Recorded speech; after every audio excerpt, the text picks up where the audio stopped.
believe that there are many different versions of reality that are true, or that seem to be true at any given moment, and that aren't necessarily true. And this is of note to people that are slightly over emotional, I would say. Because speaking for myself, the reality that I face tends to change depending on my emotional state.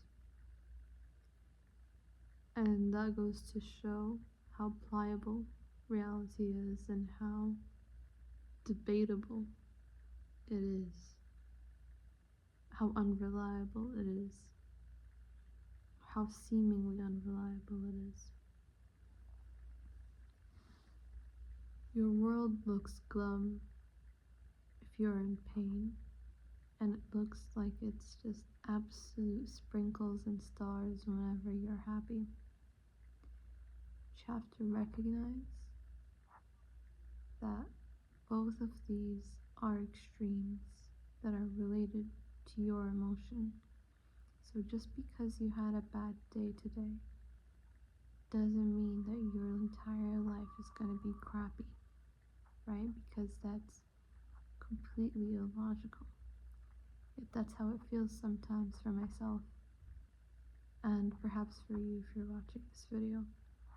But I've found a way to make peace with this, and I've found a way to determine what version of reality is actually the one that's true.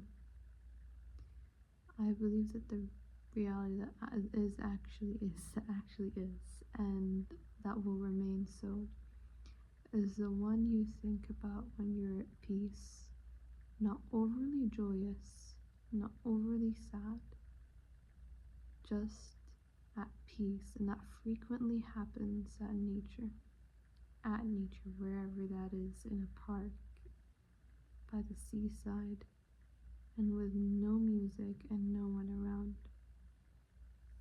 That version of reality, when you're thinking of whatever problem you're facing, when you're forming your self-image, when you're trying and attempting to think about anything in particular, that is the truth of life. When you are at peace and you are thinking, that's the truth of life. Not when you're overjoyous and when everything seems beautiful and when every single doubt of yours becomes magically positive and erased.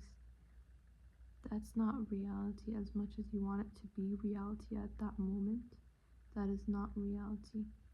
And your state of mind when you're at peace in nature or in quiet, which says, this doubt is valid, and I will seek ways to prevent the worst outcome that could possibly happen in a situation, while also working towards the positive outcome of the situation. So for example, if I believe that I won't make it as a writer, if there's a doubt in my mind that I can't make it as a writer, I say to myself, in a state of peace, that is a possibility, and I understand that, and I will take precautions. I will pursue a bachelor's in finance, and I will also pursue visual directing and storytelling.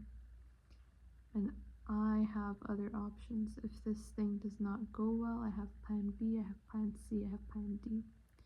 Compare this with how I feel when I'm completely overjoyous, at which point I will tell you, of course I'll be a writer.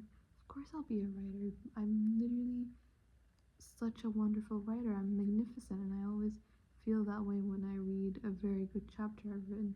I'm like, my God, this is better than most things on the market, and is very topical and very profitable. I am genuinely a good writer. And that's what I would say to you when I'm extremely overjoyed at that position. And then I read a chapter where it's perhaps not at the same level, and my mind, like my first instinct, my carnal instinct would say, my god, I'm an awful writer. How could I ever make it? I don't even have enough followers. I don't even have enough marketing behind me. I have nothing. Who am I? You know? So those are the polar extremes, right? But the truth is in the middle. The truth is I must have precautions while also pursuing the best outcome and remaining optimistic. So I will pursue and write, and while having these precautions, while also having this not overly optimistic, but like a balanced, healthy optimism where you're saying, yeah, I'm a good writer. I'm a good writer. Doesn't mean like I'm the best writer on the planet, but I am good, and this can really work out, and I will put in the